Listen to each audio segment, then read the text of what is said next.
live hoje, falando sobre essa força que o inconsciente exerce na nossa vida, como ele controla as nossas decisões, como ele controla o que nós fazemos. Boa noite. Então, vamos iniciando essa conversa sobre o poder do nosso inconsciente. E as pessoas ficam falando a todo momento do inconsciente. O que é inconsciente? E por que ele exerce uma força tão grande na nossa vida? O inconsciente controla 95% das nossas ações. É muita coisa. Muita coisa que nós fazemos é controlado pelo nosso inconsciente. Mas o que é esse inconsciente? Qual é a parte que ele é responsável? Nós temos então a parte consciente, que é a nossa parte pensante, que nós agimos de acordo com aquilo que nós acreditamos e aquilo que nós queremos fazer. E nós temos a parte inconsciente, que são as coisas que nós não controlamos, não tem como controlar. Nós temos funções dentro do nosso organismo que elas acontecem de maneira involuntária. Então, por exemplo, respirar, o coração está batendo. Eu não estou prestando atenção no que ele está fazendo, ele simplesmente está batendo, está ali funcionando e eu não estou prestando atenção no que ele está fazendo. E muitas das nossas atitudes acontecem da mesma maneira. Acontece alguma coisa na minha vida, por exemplo, uma pessoa chega e fala alguma coisa para mim. E eu tenho uma reação naquele momento que a pessoa falou alguma coisa para mim, eu tenho uma reação. Pode ser uma reação boa, pode ser uma reação ruim, mas essa reação está dentro de mim. Mesmo que eu não queira, eu tenho essa reação. Às vezes a gente até pensa assim, meu Deus, mas por que eu agi desse jeito? Por que eu não consegui me controlar?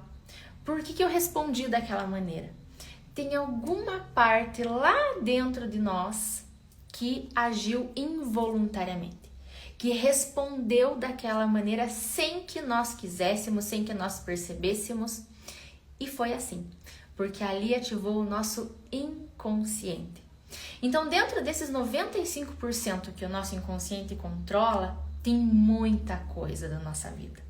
Relacionamentos, profissão, o dia a dia, como nós nos tratamos, tudo isso está memorizado no nosso inconsciente. Então, esse inconsciente, ele aprende algum momento da nossa vida, principalmente lá na infância, e ele vai respondendo ao longo da nossa vida, principalmente na fase adulta, aquilo que nós aprendemos lá quando éramos criança. Nós temos dois tipos de inconsciente: o inconsciente coletivo e o inconsciente pessoal. O que é o inconsciente coletivo? São as coisas que nós herdamos dos nossos antepassados. Então, nós não herdamos só a aparência, as doenças, né, que a gente já sabe, né? Todo mundo fala, essa doença é hereditária. Então, ela vem junto com o nosso inconsciente coletivo. Então, são os nossos ancestrais. Tudo que nós herdamos da nossa família anterior a nós é o inconsciente coletivo. E quantas gerações nós podemos herdar? Alguns estudiosos dizem que até 4 gerações. Mas em terapia, a gente já verificou que tem pessoas que carregam essa herança, essa memória inconsciente de muito mais gerações, que chegam, né, a acessar memórias de 5, 6 gerações atrás ou até muito mais. Então isso é uma coisa muito individual. Cada pessoa vai carregar dentro de si essa memória coletiva inconsciente dos nossos ancestrais. E aí, a partir do momento que o bebê começa a ser formado, né, que a mãe engravidou, houve então a fecundação, a partir daquele momento começa a gerar o inconsciente pessoal, que são as coisas que a própria pessoa vai desenvolver, que ela vai aprender dentro do inconsciente pessoal. E desde que aí esse bebezinho começou a se formar, já começa então a memória pessoal. E tudo que a mãe for viver, o bebê vai armazenar, vai ficar ali na memória dele. Ele começa a abastecer esse inconsciente pessoal. E aí não para mais. Então tudo que vai aprendendo a partir desse momento vai ficando no inconsciente. Então o bebê nasce.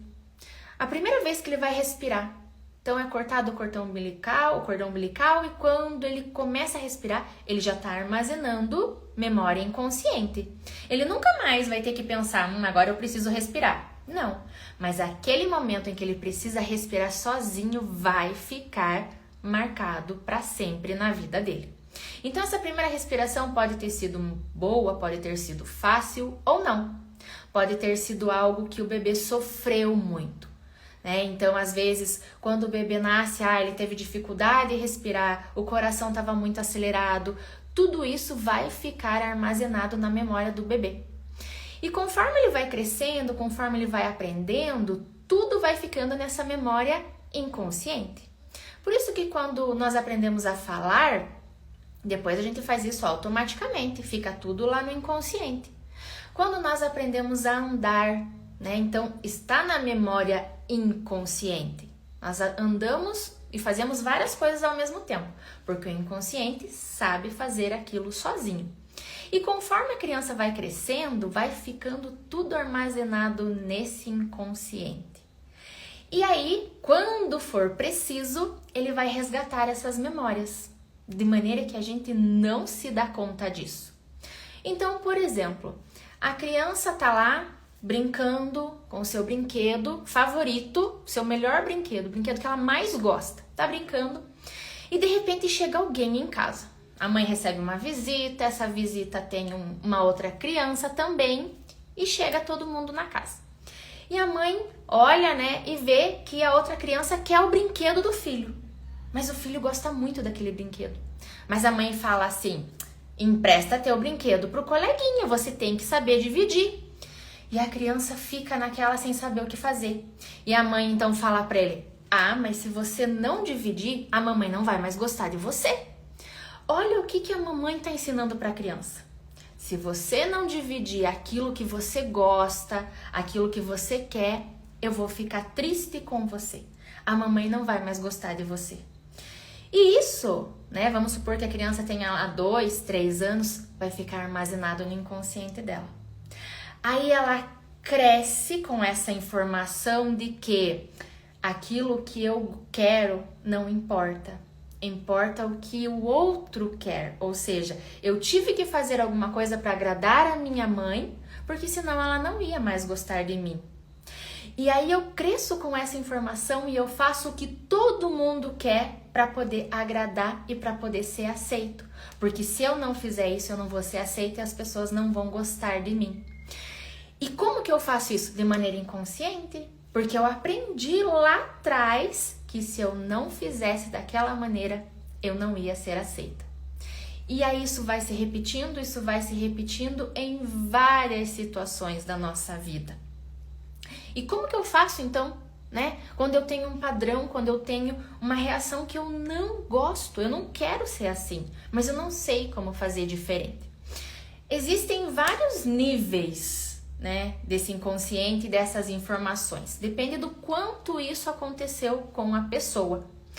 Então, por exemplo, tem gente que quando toma consciência do que ela está fazendo, por exemplo, eu estou fazendo isso, mas eu não sei por quê. Então eu vou descobrir por que eu estou fazendo isso.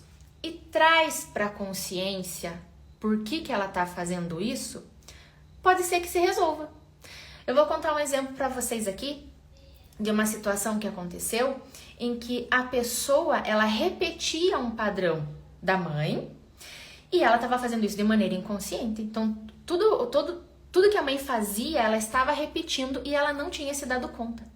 Quando ela se deu conta que ela estava vivendo as mesmas coisas que a mãe, é como se ela virasse uma chavinha na cabeça dela. E foi isso que bastou. Ela precisou somente tomar consciência e falar: meu Deus, mas era isso mesmo? Eu estava repetindo tudo que minha mãe fez. Eu não estava vivendo a minha vida. E quando ela virou essa chavinha, pronto. Bastou para que ela pudesse se libertar dessa emoção. Porém, para algumas pessoas, não é tão simples assim. Além dela tomar consciência, dela saber, ela precisa voltar atrás, lá no inconsciente, aonde que está essa memória, e como que se fosse reprogramar essa informação. Então tá lá no inconsciente aquela programação, e ela volta e ela reprograma aquilo que ela vivenciou. Eu vou contar para vocês o que aconteceu comigo. Então eu tinha muita enxaqueca, daquelas de derrubar. E eu não sabia por que eu tinha tanta enxaqueca. E o que acontecia comigo?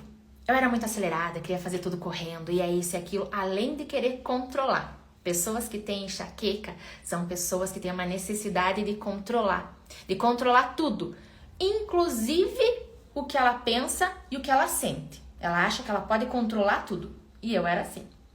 E nessa ânsia de querer controlar tudo que acontecia na minha vida, eu tinha enxaqueca.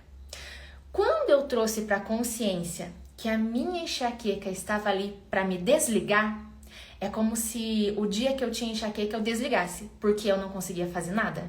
Eu ficava na cama, eu não conseguia pensar em nada, eu não conseguia fazer mais nada.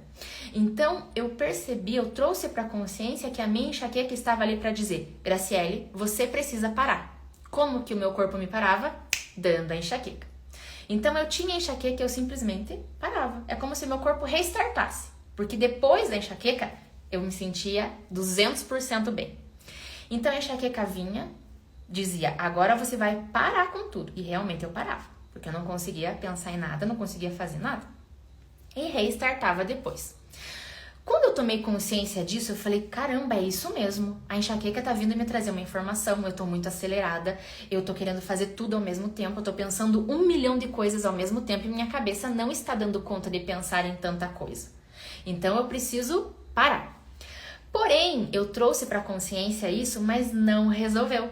Eu continuei tendo crises de enxaqueca. Então não bastou trazer somente para minha consciência. Eu tive que fazer um processo terapêutico e voltar numa informação que estava lá nos meus 9 anos de idade.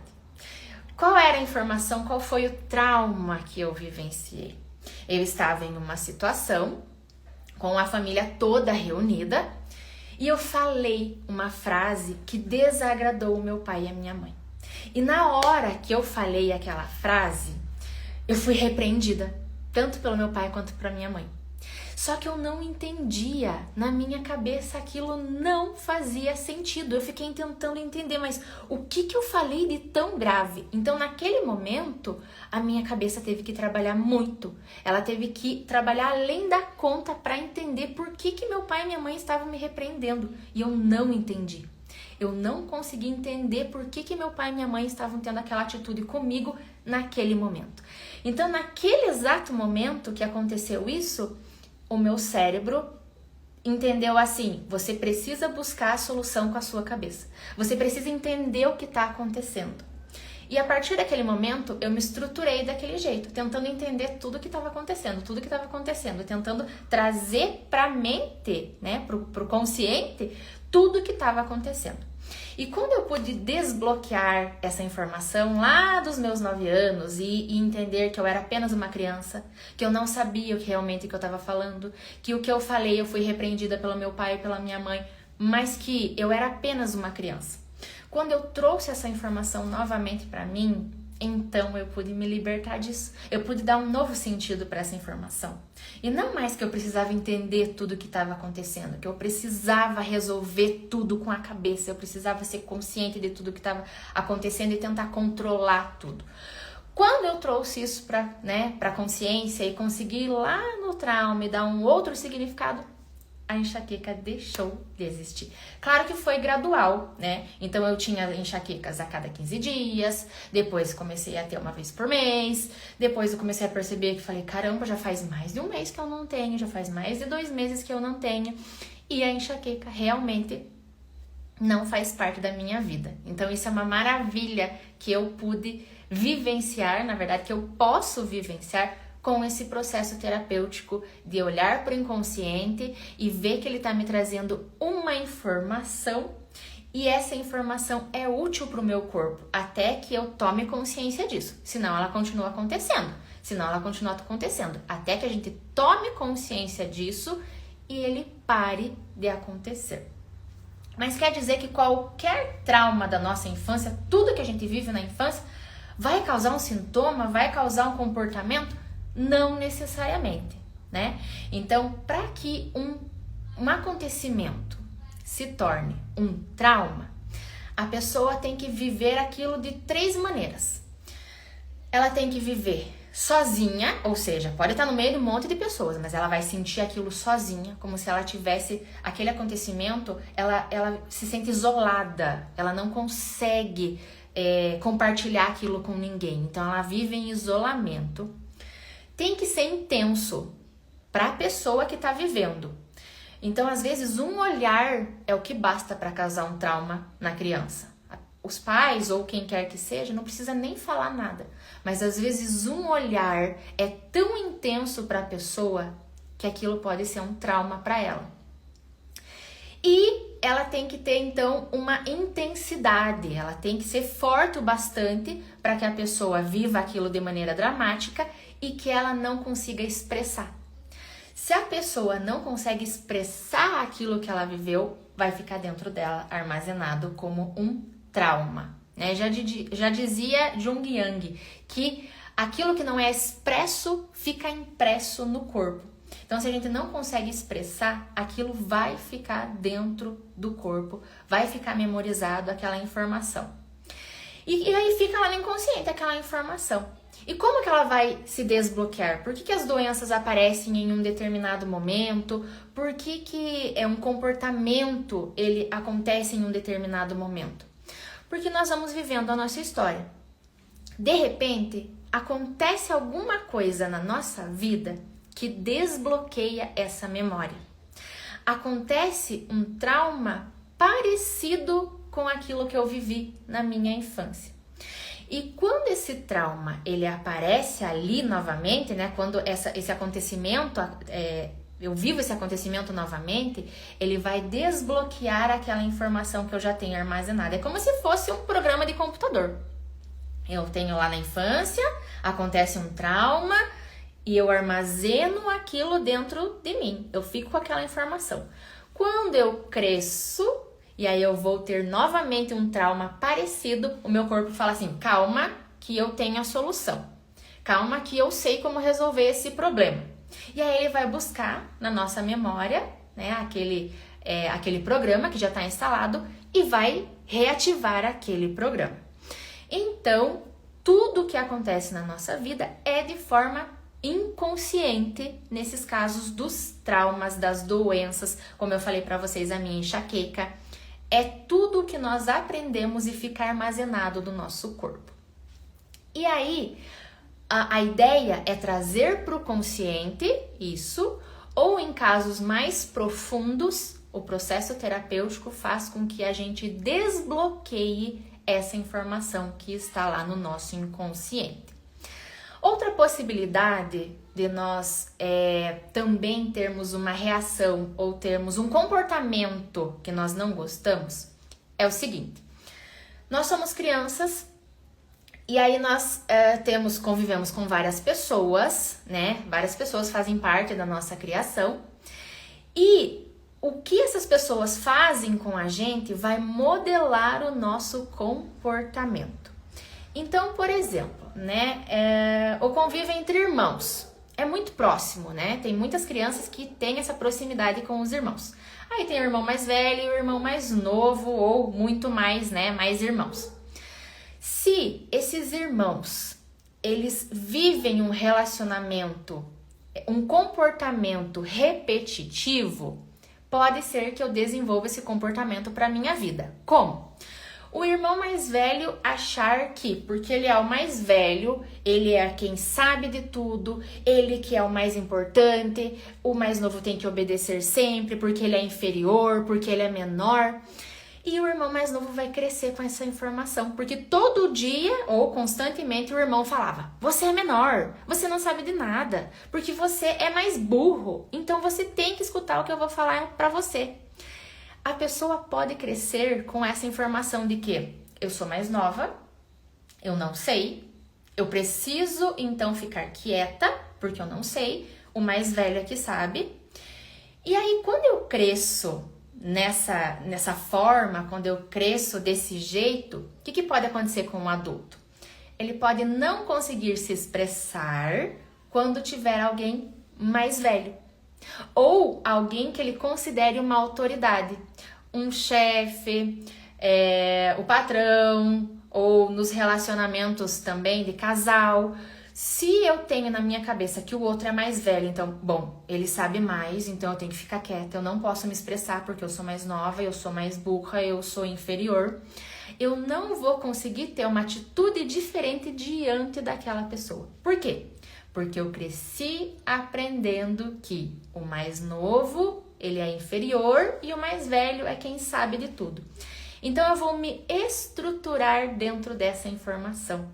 Por isso que é tão importante a fase de desenvolvimento das crianças. Com quem a gente deixa, quem que são os cuidadores, qual que é a minha forma de lidar com essa criança. Claro que a gente nunca tenta causar traumas nos filhos. A gente sempre tenta fazer da melhor maneira possível.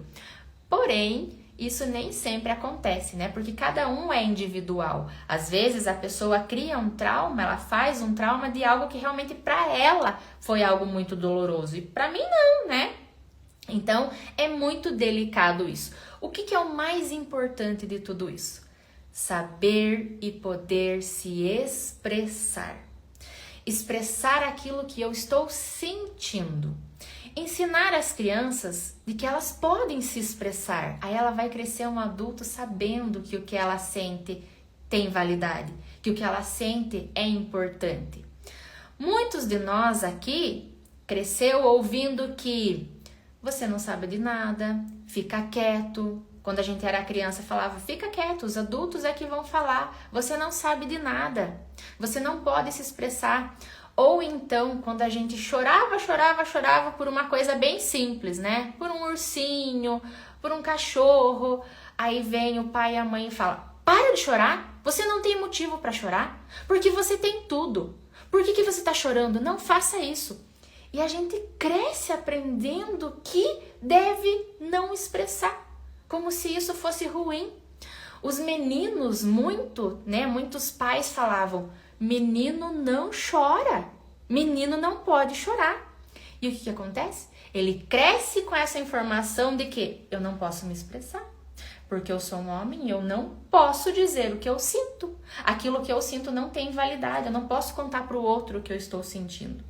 Então, tudo isso vai ficar armazenado e vai fazer com que sejamos adultos que não sabemos o que sentimos, não podemos expressar aquilo que nós sentimos, invalidamos a nossa emoção diante do outro, e isso vai trazendo sintomas físicos, sintomas psicológicos, vai trazendo doenças, porque o nosso corpo ele vai reagir de alguma maneira, ele vai trazer essa informação de alguma maneira. E eu gostaria aqui agora de contar para vocês um caso, né, de como o inconsciente controla a nossa vida e nós não damos conta de perceber. Eu atendi uma mulher que ela chegou para mim com a seguinte queixa. Ela falou assim, eu quero engravidar e não consigo. Eu tenho desejo de engravidar e não consigo. Já fiz tratamento, já fiz de tudo e não consigo engravidar. Então essa era a queixa dela, o desejo de engravidar. E aí, o que a gente fica pensando, né? Mas por que ela não engravida se ela quer tanto? Clinicamente, os exames que ela fez, não tinha nada que impedisse a gestação. Nem dela e nem o marido. Mas ela não conseguia engravidar. E aí, a gente fez um processo terapêutico, fomos conversando, né? Voltamos em algumas memórias. E o que aconteceu? Essa mulher, ela foi estuprada quando ela tinha 10 anos. E ela foi estuprada pelo próprio pai. E aí, ela sabia disso, era uma informação consciente dela.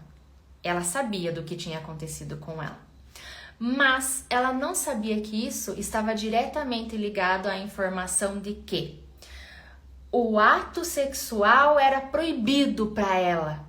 E aí o que ela começa a perceber? O que ela começa a trazer de informação? De que realmente a vida sexual dela e do marido não era satisfatória. Ou seja, ela queria engravidar, mas tinha algo mais forte dentro do inconsciente dela que proibia ela de engravidar. E quando ela volta nessa memória, que ela vê que realmente ela tinha uma proibição de engravidar. E ela sabia da história, do que ela tinha vivido, mas não de maneira inconsciente para fazer uma reprogramação naquela informação. Ou seja, era algo muito doloroso para ela, era algo que fazia ela sofrer demais. E essa informação estava lá no inconsciente. Então, a parte de que a gente tenta fazer da vida alguma coisa e não consegue, ou seja, eu quero fazer alguma coisa, mas eu não consigo, é porque tem algo no nosso inconsciente que está impedindo de realizar aquela ação. O nosso inconsciente, ele é muito forte. Ele dita as regras da nossa vida. E por mais às vezes que nós queiramos fazer diferente, a informação que está lá não deixa nós agirmos diferente, não deixa nós pensarmos diferente e não deixa conquistarmos as coisas de maneira diferente. Então, a questão profissional, os relacionamentos, a questão de como eu me sinto mesmo. Nossa, eu me sinto bem. Não, eu não sei por que eu tô o que eu tô fazendo nessa vida? O que eu vim fazer aqui nesse mundo? Por quê? Porque essas informações estão lá no nosso inconsciente. Ele dita 95% das nossas ações diárias. Então, ele é muito forte. E por mais então que nós queiramos fazer diferente, ele insiste em fazer de acordo com esses programas que nós temos lá armazenados desde a infância, desde o nascimento, desde que nós fomos gerados. Então, são muitas informações que ficam armazenadas nesse inconsciente e que em algum momento nós vamos ter a necessidade de buscar essa informação. Então, aqui fica a minha dica, né? Nós precisamos validar aquilo que nós sentimos. As nossas emoções importam, aquilo que nós sentimos importa e nós precisamos olhar com carinho para essas emoções. Nós não podemos julgar, não podemos questionar, nós devemos simplesmente acolher e entender que se nós estamos tendo determinada atitude diante de alguma coisa, é porque tem alguma coisa dentro de mim que está fazendo com que eu haja daquele jeito. E acolher tudo isso, né? É um processo de trazer para a consciência aquilo que nós estamos fazendo. Por que eu estou fazendo isso? Por que eu estou tendo essa reação diante dessa situação? O que eu sinto quando eu estou diante dessa pessoa? O que eu sinto quando eu estou em determinado lugar? Ah, eu vou em determinado lugar, mas eu não gosto, eu não me sinto bem. E por que você vai? Por que você faz com que teu corpo tenha essa reação? Não é importante o que você sente? Olhar com carinho para tudo isso e validar o que você sente. E tomar uma atitude diante disso. Eu quero isso, eu quero isso e eu quero isso. O que eu não quero? Não quero isso, não quero isso, não quero isso. E é claro que, para as questões mais profundas, aquelas que não basta trazer para a consciência porque está armazenado lá no nosso inconsciente, ou que foi algo muito difícil, que foi algo muito doloroso, o processo terapêutico, as sessões de terapia vão auxiliar muito para trazer para a consciência e fazer com que esses sintomas, com que essas dores, com que esse comportamento não esteja mais ali, não tenha mais necessidade de estar ali. Porque todo sintoma do nosso corpo está trazendo uma informação. Nenhuma dor, nenhuma sensação, nenhum medo, ele é involuntário ou ele está ali por estar. Ele tá trazendo alguma informação. E se você tem curiosidade em saber o que a sua dor está relacionada a qual emoção, pode me mandar uma mensagem que eu vou responder para você lá no direct. Eu tenho uma dor crônica no ombro, né? E eu vou te dizer qual é a emoção que está relacionada a essa dor, então, no ombro. Eu tenho uma dor de dente constante que eu já fui no dentista, não sei o que é, tal. Eu vou te dizer qual é a emoção que está ligada a essa dor. Porque todas as dores, todos os sintomas e todas as doenças, sejam elas físicas ou psicológicas, elas estão ali para trazer uma mensagem que você precisa entender, tomar consciência para poder transformar a sua vida. E aí você vai ver que ela vai deixar de existir, porque ela não tem mais função. Você entendeu a mensagem que ela trouxe para você, assim como a minha enxaqueca. Quando eu entendi qual era a mensagem que ela estava me trazendo e qual era o trauma que eu vivenciei para que eu desenvolvesse essa enxaqueca, simplesmente ela deixa de existir. E realmente tomar consciência é libertador. Às vezes quando você toma consciência, você fala assim, meu Deus, é isso, era isso que estava me bloqueando.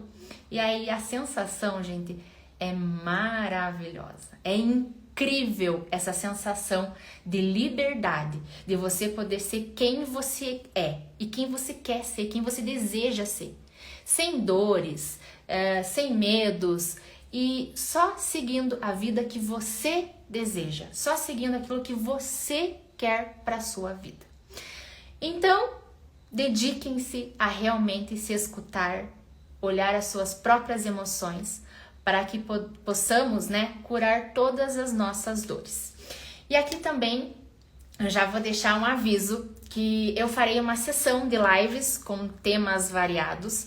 E na segunda-feira eu vou fazer uma live com a Sônia, eu vou trazer para vocês aqui, ela também é psicoterapeuta e faz um trabalho incrível.